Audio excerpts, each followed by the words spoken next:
For years, there have been talks among state leaders to address the state's grocery tax, and now efforts are underway as lawmakers are looking to introduce a grocery tax reduction bill. Alabama is one of just 3 states that taxes groceries at the state's normal sales tax rate, but lawmakers are looking to change that. News 19's Daryl Burke joins us live now with more details on the bill and the impacts it could have on Alabamians. Daryl. Greg, Emily, the Reduction Act bill would incrementally reduce the amount of grocery tax from 4% to 2%. However, this may not have the immediate impact that some may be hoping for.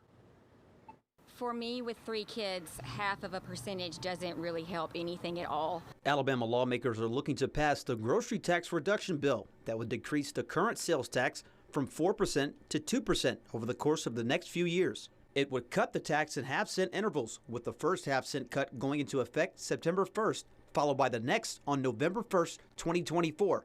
Then, cuts would be rolled out annually until the rate is 2%. Carol Gunlock with Alabama Arise says the tax break would be significant for low-income individuals struggling to make ends meet. It would be a fairly significant tax break because those are the people who spend more of their available income on groceries. However, the grocery tax cut would not be immediate. I wish I could tell people that when they go to the grocery store next week, their grocery bill is going to be smaller. One mother says the small decline over the next couple of years isn't a huge help.